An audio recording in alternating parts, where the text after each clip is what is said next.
just a quick thing before she starts her thing. Does this mean I get rid of my fatigued thing now? After it all. After my nap? After a little nappy bye.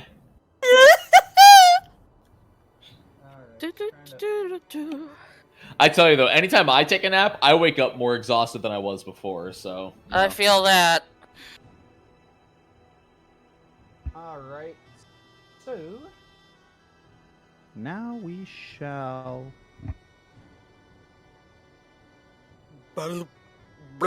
Yeah, Sean's gonna stay up watching while...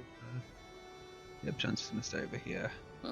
Ooh, fancy pantsy cave. It's beautiful.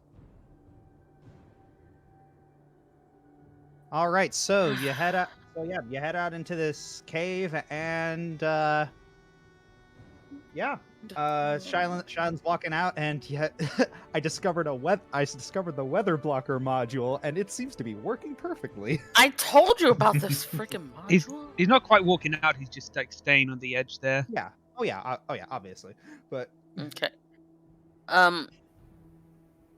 While everyone is like scattering around and just doing whatever, Hoshimi actually looks over to Sybil. May I speak with you for a moment? Tell me what's on your mind. Doc, you're fired. Go. Over here, please. Okay. Hoshimi, she sits down on the ground, but she does so by tucking her legs under herself. Like, you've seen how in Japan they'll sit for, like, tea or something? Yeah, she sits like that. And she looks directly at Sybil. Tell me, does the word Kokoria mean anything to you? I don't know if I've ever heard that name before. Why do you ask? There's something that... After Adrian told us that you're properly called a Wayang, I remembered something.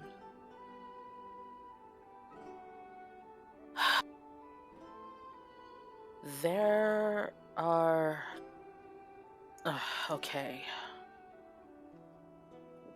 Where I'm from, there are Wayangs. Oh, really? But here's the interesting thing. You're the only one that I've ever seen with red eyes. How fascinating. You said that it was... I don't remember if it was outright said or implied that he doesn't really remember things. It was outright said. Okay. You said that you don't really remember things from before you got your friend.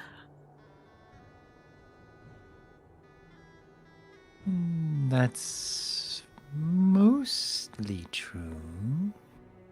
Well, I think there are perhaps glimpses of the time before. But I've never been able to make any real sense of it. What sort of things do these flashes look like? Oh, I can remember being happy. And I do remember seeing other Wayangs. And they seemed happy too.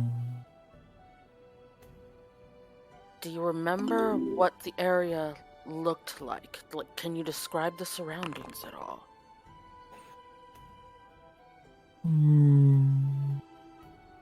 I don't think so.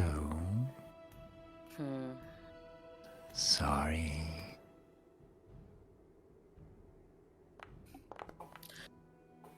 this is going to sound odd, but I was actually asking for your sake. Why would you be worrying about me? Well, I know that if I were separated from my home and, well, I am separated from my home and my people, but so I just wondered if there might be a way to keep you from having to be separated from them any longer than you already have been. It seems nice of you to ask me.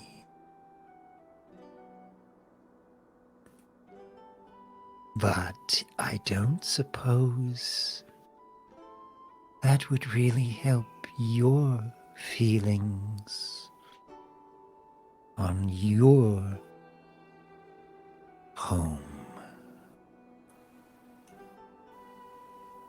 No, I don't suppose it would. But there's very little that would, so.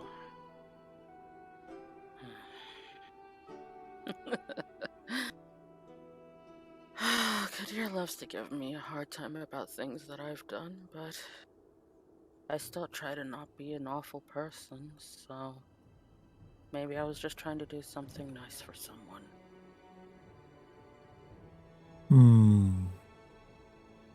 And what could I do for you, I wonder? At I first- know. Sorry, go ahead.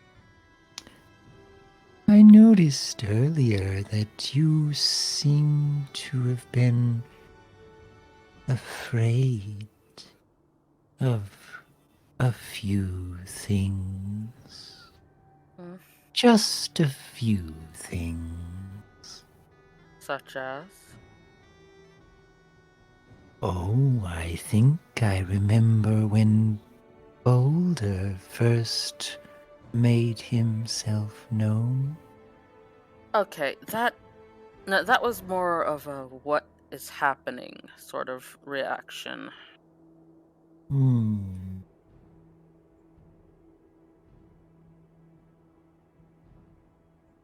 I won't sit here and pretend like there aren't things that I fear. But I would find it interesting if anyone found my greatest fear.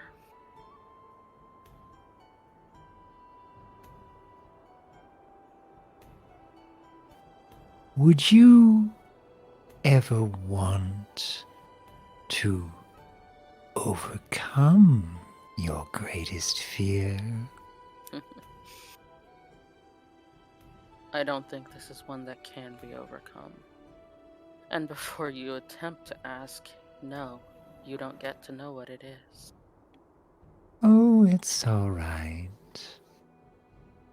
I can recall when most everyone in the group was afraid from the very large new friend I made.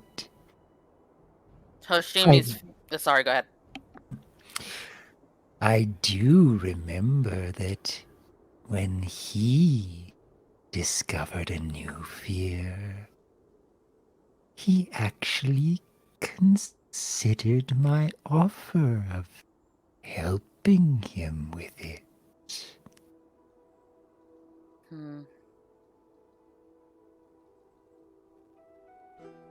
I would look forward to such a pleasant conversation, should the need ever arise. Should the need ever arise. But truly scaring me is difficult. I've seen and lived through so many things that it really is difficult. It's difficult to genuinely frighten me.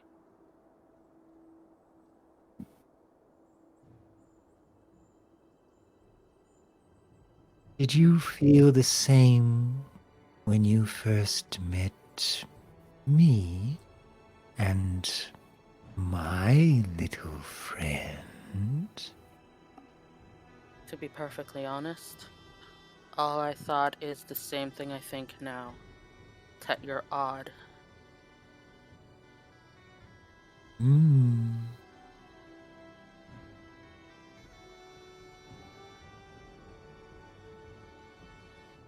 I wonder. And please don't be upset if I overstep. But I was curious. I think my little friend would very much enjoy having just a tiny little part of you in the form of perhaps one of your tail hairs. Hoshimi blinks. Why specifically one of my tail hairs? Oh, I just thought that might be the least troublesome piece of you that you might be willing to part with.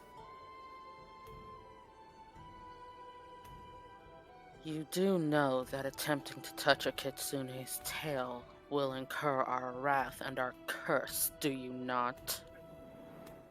Oh, my apologies. I did not wish to take it myself.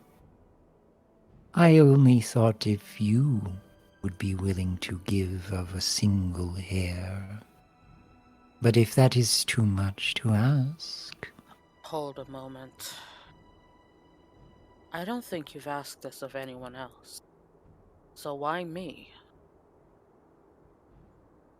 I wish to understand your fear, should the need arise. I will part with one only if you solemnly vow to me to not use it in your witchcraft, aside from this attempt to discover my fear that you speak of. That is all I am intending. Of that I can assure you. She looks over in the direction of Boulder. Come over here. You speak to me. No, she was talking to Sybil. Yeah. She was talking to Sybil. It's like she was looking to make sure that Boulder wasn't looking. Oh, gotcha. Once they're definitely out of Boulder's view, she allows her tail to show. Then she sighs, plucks a hair from it, and offers it to Sybil.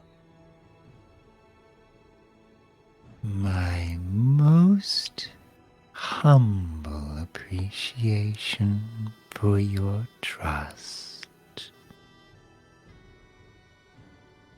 Sybil very gently takes the hair and... Do I need to make a fortitude or a will save if their hands touch? Well, I would be careful that Sybil would not touch Hoshimi directly. Okay. And Sybil would be incredibly tenderly wrapping this single hair around one of the doll's arms. Not sewing anything together, just wrapping it around with the utmost care.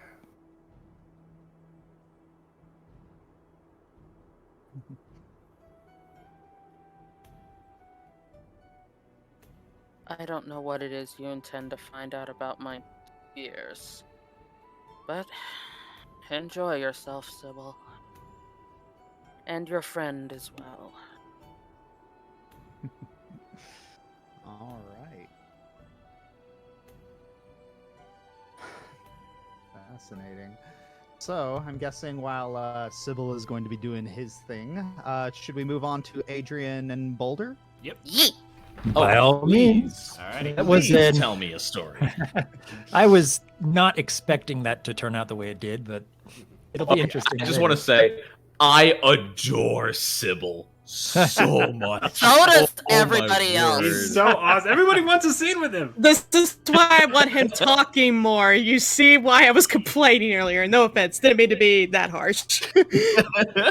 Just record an audiobook and let me fall asleep to it. Oh, In I've the recorded tons of dramatic readings, like tons of them on YouTube. I have, legit. Ooh. yeah.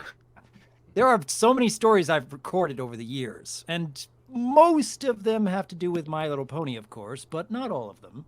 Sure.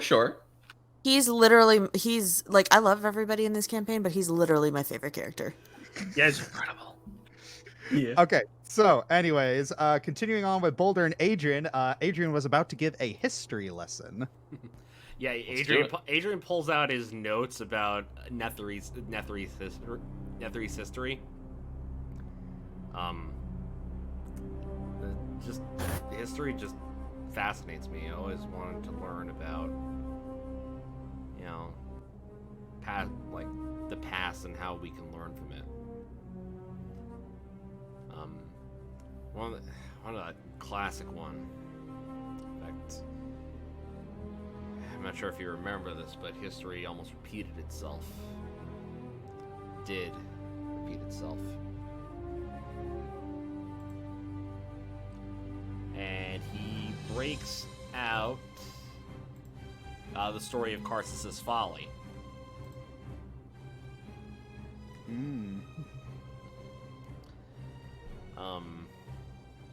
Before the gods signed something that was called a Primeval Pact, there was an empire. Specifically, they were called the Netherese.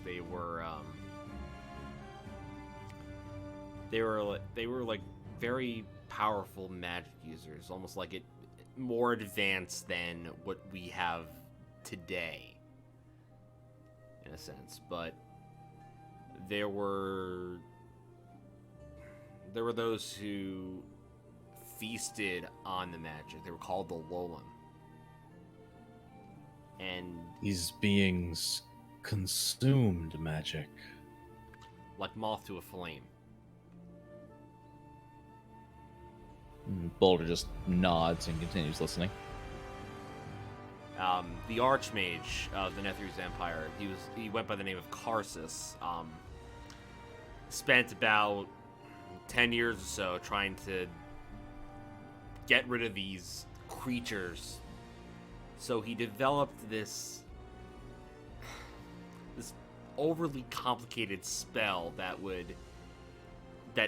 required like several different parts. I think one of them was like the blood of a Tarask, the bile of a 12-headed Hydra, the feather of an astral Deva, gizzard of a white dragon. It was complicated and just so much concentration to get this spell right.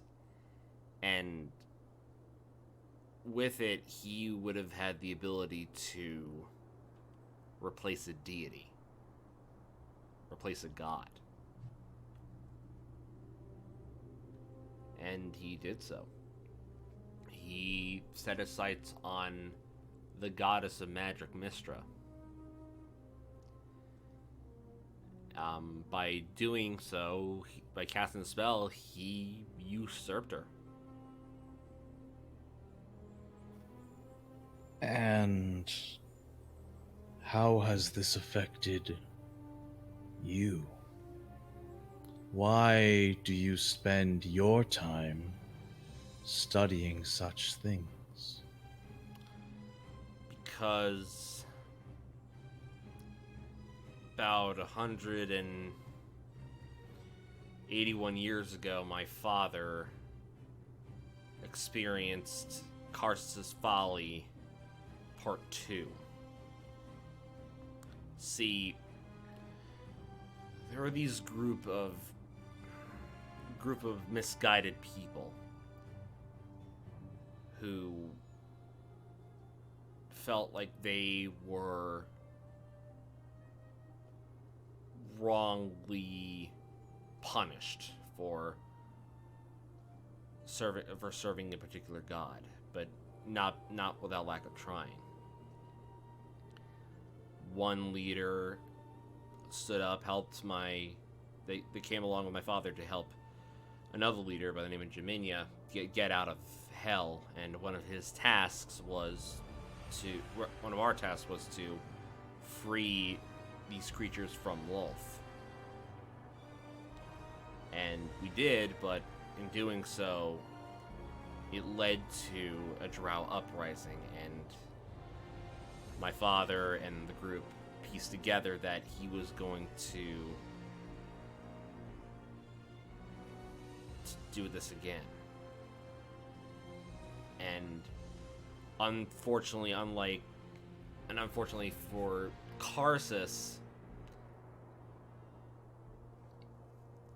he realized that casting a spell meant it was too unstable for him. It was like so much magical power and magical knowledge that he had to basically reject the power.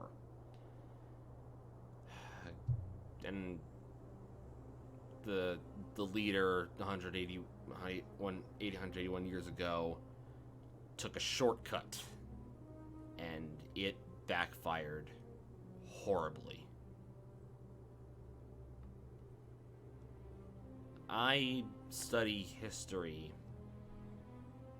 because I want something that happened 181 years ago and even thousands of years ago from ever happening again.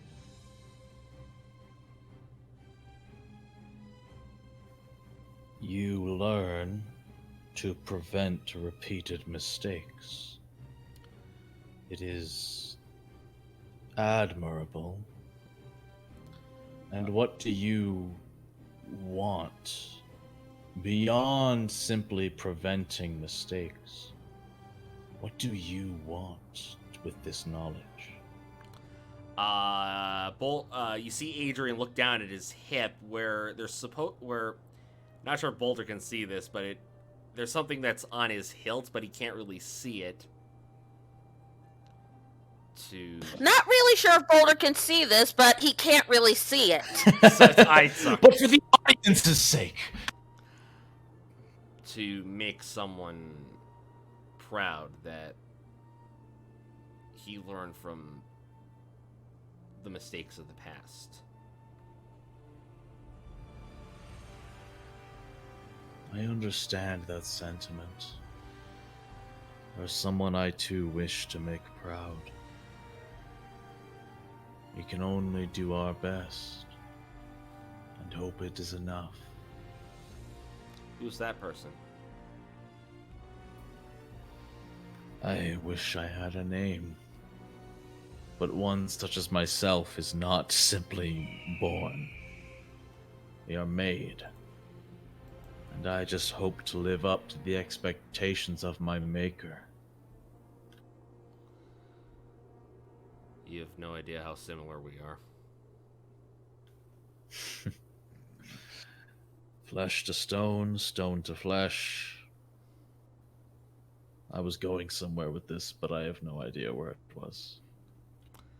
It's perfectly fine.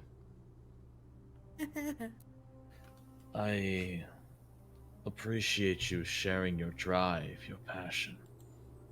It's not easy to open up to a stranger, but to tell them what you do and why you do it, it is respectful.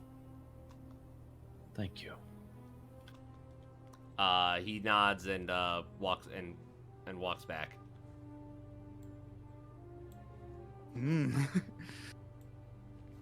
By the way, I just love how we're like earlier. Hey, would you like to check out Josh's old campaign? Oh yes, that might be interesting. I might have a look at it. And now we're like, spoiler, spoiler, spoiler, spoiler, spoiler. Oh, this is all from the old campaign? Every single bit of it. Yeah, I love it. Voices was, like, Adrian's story was from the old campaign. Mine and Flint's story were not. Yeah, Okay, they were okay. inspired by the old campaign, but not exactly the same. Oh, that's Mine- too cool, though. Actually, the queen that I was talking about, that Heronius, like, the cult of Heronius didn't like, is that Queen Jaminia that Adrian was talking about. Yeah. And while Adrian walks by, he kind of spots Flint just kind of cuddling up next to Olwen and drawing her portion of the Mysteries of Darkness picture.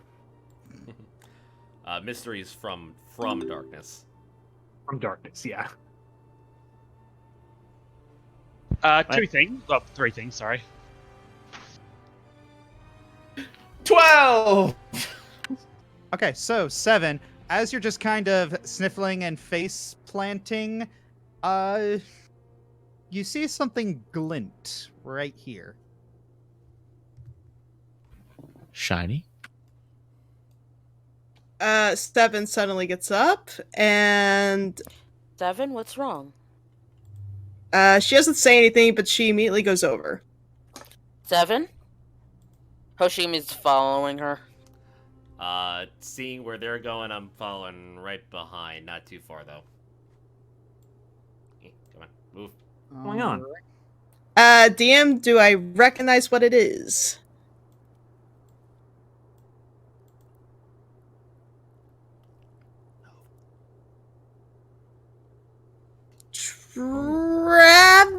Travel alone. What the? Okay. This looks like it was written in blood. Blood? What No, blood I is was saying orange? I was saying that out of character, and once something's faded, once blood is faded, if it was spread out, What blood is Well- orange? if Peter's. Okay, yeah.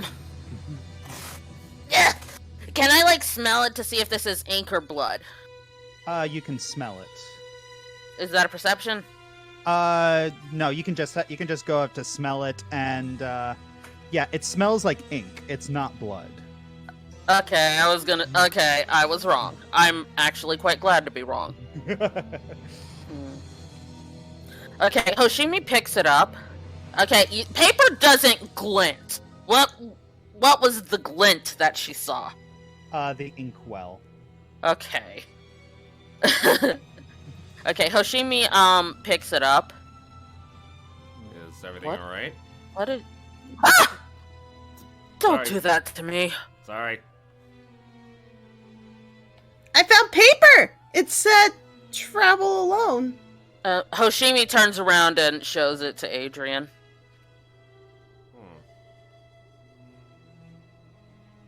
Interesting. I don't want to travel alone. Oh, that's not a good thing to come back to.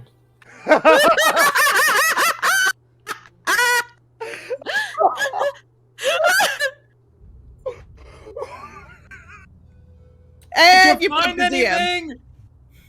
You broke the DM. The DM is broken. Possibly. I think we should No, show. I'm broken. Go ahead. He yells over to Flint. Possibly. We're gonna bring it over to everybody. Okay! He waves over. Do I wake up? Waves over to Hoshimi and 7 to follow.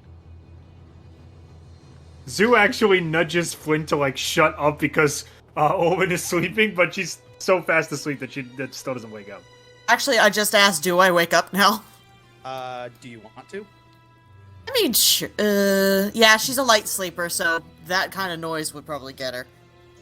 And seeing all the commotion, Boulder will head over as well. Sybil, Shylin, and Sybil. So it's Shylin, not Shaylin? Yeah. Okay. Trust me, it took me a while too. Okay, thank you.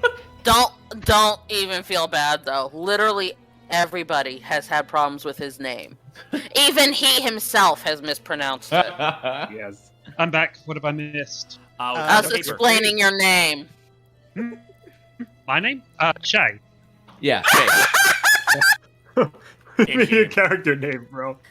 Ah, Shylin. yes, Shylin. There you go. Yeah, Shaylin. I know you. Purpose, you will pay. Can I put you in a my story? sister's name.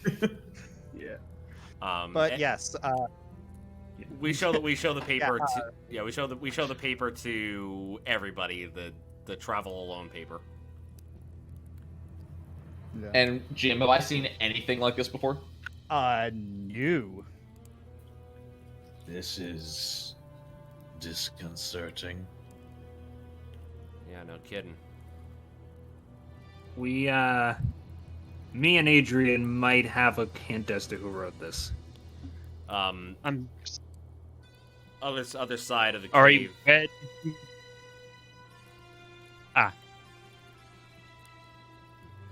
Yeah. We, discovered something. I think there might have been... What were they called again? Kobolds. Almost. There might have been kobolds here. We You found a couple. believe this note to be written by a kobold? I'm not sure. I don't know. Either this place. Can, Dead. I am not as familiar with kobolds as perhaps other people are. What is their level of intelligence and sapience? Can they write? Because based on what I've always heard, they were a little bit, not as, Dumb. yeah, that. From my experience, they tend to land somewhere between smart and about as smart as a dog. Hey, dogs are pretty smart. Hey. True, but I they mean- cannot write a note. You'd be surprised. Is the handwriting familiar to anybody, or is this just generic? You would not notice this kind of handwriting. It's like, it's in common at the very least. So But we know that nobody in the party wrote it. Yeah. Or anyone the party knows wrote it. Yeah. Oh yeah, we all got sprayed with the memory potion and one of us wrote it, and now we're here. And now I'm just imagining the memory potion in a spray bottle. Thank you, Eliora. You're welcome. Have fun sleeping That's tonight. the D&D version of the Men in Black light. Oh my god! Don't give me ideas. Some memory Windex around here. Don't give me ideas. Yeah, guys, let's stop. We're feeding Josh's brain. So, what do you think? What do you think it means? Allow me to take a look around, see if there's any tracks or clues that might have been missed. Can I roll survival to try to track any kobolds that might have come in or out? I had already told Clint that he could not because the ground is rock and the fog outside is too thick to check for tracks. Okay, fair enough. Yeah.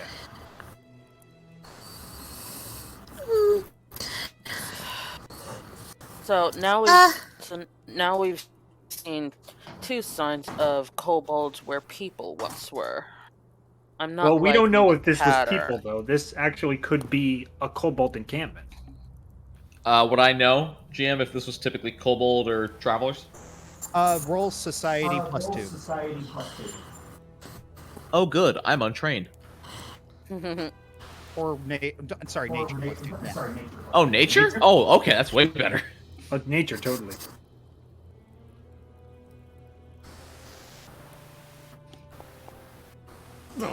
Oh boy, a 3! Yay! Better than 1! Better than a 1! Your modifier is plus 12? With the circumstance plus 2, yeah. Wait, Didn't he say society? Well, No, he corrected himself. Changed it to nature, yeah. I'm sorry. I spaced then. My apologies. Okay. By the way, Just trying woke up, to you're good. upload the game. It's all black screen for me. Okay. Okay, so Boulder, Mm-hmm. at that question as if this would be a kobold encampment, you're looking around. No, it's too clean. The chances of this being a kobold encampment are incredibly small. The structure of the benches and the fire are too well put together. They would be more crude if they were assembled by kobold hands. Besides, this place wouldn't smell like humans if it was kobold. I'm just pulling that as like a thing since you said there's no way. Yeah. So what does it mean? Do we travel? So what does this mean? Do we travel without you? He nods up at Boulder. Traveling alone would be a death sentence in these mountains. I would not recommend it to anybody. Besides, that wouldn't really be traveling alone, would it? No. Yeah. We'd have to go like one at a time out into the fog and try and survive. It's a no. I know my limits, and a mountain is my limit. I have no knowledge of who wrote this note, but traveling alone seems like an obvious trap to me. Maybe it's a sort of threat, as if to say either travel alone and face your odds, or travel together and they'll pick you off and take you away. It almost sounds to me that it's a message from one thief to another. I mean, that's the only reason I would say to travel alone, if you didn't want to draw attention to yourself. Anything from Olwen's clue in? The clue in, you share, they gain a circumstance bonus to the check equal to +1, and I had added to, what's his name? Boulder's nature. Yeah. Can I roll a society check in regards to one thief to another? Sure.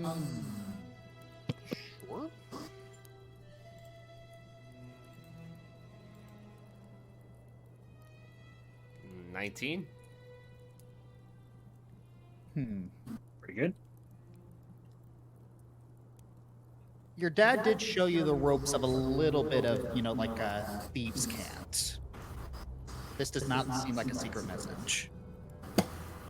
No, this is a threat. Not what I meant. I didn't say it was thieves' can't. I believe it may be important to simply rest here, stay close, let the fog pass, and continue our travels. If anyone were to ambush us, they would need to outnumber us, and with 8 of us here, that would be difficult to do. Or be a dragon. You outnumber everyone if you're a dragon. If there's a dragon, you're all dead anyway. My point exactly. Wait. Maybe he just wants to talk? Are you telling me a dragon crawled into this cave, wrote a small note on a slip of paper, and left it in the corner? No, I just mean if we get ambushed by a dragon, they don't need to outnumber us. If they're a dragon, they're already worth 10 of us. Absolutely. I believe that it's unrelated to the note at hand, though. Yes. Yeah, I don't really see a dragon holding a pen. Flynn thinks back to Amber, who used to write perfectly, and he's like, well, you know. Oh yeah, can't I mean like a big, gigantic, scaly, hundreds of years old, not in a humanoid-ish form dragon. But he's actually got a point. How do we know if it was a dragon? And we didn't. No one has considered that it could have just shifted human. Where? Hang on. Where and if it was dragon. Sorry, where did Hoshimi go? Outside. Oh, for crying out loud! No, she's just standing at the. She's just standing at the mouth of the cave. Oh, okay. Sorry. Because if it was a warning from maybe one dragon to another, they could have done it in human form. And I mean, if there's one thing that could travel these mountains alone and not have any worries, it'd be a dragon. Or yourself, he says to Boulder. True. Oh, and Flynn writes down, note to self, draw Boulder on a dragon. I do agree with Boulder, though. We should probably hold out until the fog lets up. Then, well, as I say, safety in numbers. I recommend we all stay within this large antechamber of the cave. When everyone is within eyesight of everyone else is when we are safest. If the fog clears up, I'll look for tracks in the morning. Maybe we'll have some more pieces after that. We will look for tracks in the morning. No one goes by themselves. Agreed. You do see Charlotte gritting, clenching his teeth a little bit at the let's wait for the fog to clear, but Nothing wrong, Shylin? he just gives Flint a look. Please tell me you haven't forgotten that we are on a timetable here. We are on a timetable, but we don't know what's out there. Okay, was he whispering that to her or to him or Yeah, it's I'm going to say, well, it's this might be feeding you metagame information, but Boulder had already said it'd be a little bit, your sight would already be obscured in the fog at night, in the fog, and traveling at night especially. Yeah, that'd just be asking for an issue. I don't know. Is that metagaming? Am I allowed to do that? No, that's not metagaming. That's just common sense. Yeah, Josh, I tend to do the same thing myself, where I give information that the players might not know, but the characters almost certainly would. Yeah. Okay. Traveling at night in the fog would kind of be. Not saying that you aren't right doesn't mean I like it. Okay, again, are they whispering amongst each other? Are they? I don't know. Flint, Shylin, are you trying to be? We're not secretive? whispering. We're not trying to be secretive. We're just okay. Then talking Hoshimi would hear it. Okay. Shylin, I understand why you're worried, but think of it this way: if we were to hurry and then something bad happened to us, who saves her? I'm aware. Again, I'm not saying you're wrong. I'm saying I don't like it. May I remind you that Flint's question was not. Flint simply asked if something is wrong. I explained what is wrong. He didn't ask if I had objections. Alright. Unfortunately, I don't have any ones that aren't based purely on concern. I will ask one thing, though. Yes.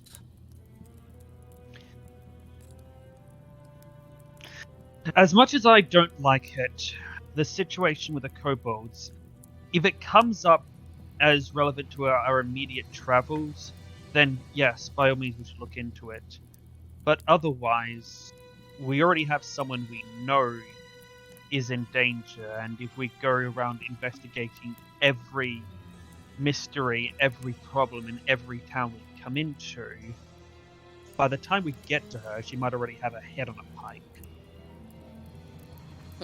Interesting to hear from you. I like having to prioritize even less, and I like waiting here. But even I know how to save everyone. Just gonna have to deal with probability at this point. I mean, would you rather it's possible that she stay alive and then we'll be there to save her, or do we just assume that something's gonna happen to her, go out there, get ourselves killed, and then if she is alive, no one is there to save her? No, I already agreed to the latter. I already agreed on that point, Flint. I was saying that with this mystery of the kobolds, it's a matter of picking and choosing. Yeah, priorities. Indeed, it might be a diversion that is going to take too much time over something that we know needs to be found and addressed. as much If- of the DM probably put work into this encounter. I'm sorry, what? Fourth wall was that? If the lot of you are in a rush to get through here, then the kobolds are not of your concern. We will wait for the fog to clear, and I will escort you as fast as I can to the other side of these mountains. Thank you.